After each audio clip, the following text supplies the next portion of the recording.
ఇప్పుడైతే మా పైకి నీవు పథకం చేత వస్తున్నావు, ఒక ఉపాయం చేసి తగ్గిస్తున్న ఉపయోగం. ఆహా బాబా, ఒక్క మాట. అయితే ఈ చెల్లెని కడుపున పుట్టినటువంటి ఈ సంతానం ఆకాశవాణి ఏమన పలికినదంటే అష్టమాకు వాడు పుట్టియు నేను కడుపు నేనమామ గండగా పుట్టియు అవును నేనమామను చంపుతానని ఆకాశవాణి పలికినది. కాబట్టి వాళ్ళు పుట్టక ముందే నేను నరకాలి.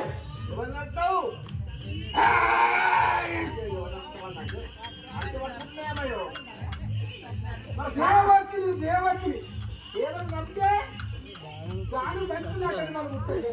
మరి అడవి నమ్మారా? అడవి నమ్ముతారా నువ్వు? ఆడోళ్ళ హత్య కాదా? ఓ స్త్రీ హత్య కాదా? నీకు స్త్రీ హత్యని కాదంటున్నావా? మన దాని కడుపులో పుట్టినాడు నన్ను మేనమామ గంటనమాట. మన మేనమామ సంపత్తునా? సంపత్తు దిగత్తువాడు ఇక నీకు ఎవరికి అదియా? వీరాధీనుడు ఉండను, శూరాధీశుడు ఉండను, రణకుతుగాలు ఉండను, రణాధ్యక్షుడు ఉండను.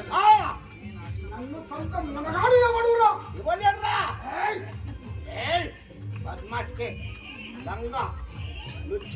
ఆహా బావగారు, నీవు కోపము చేయకు.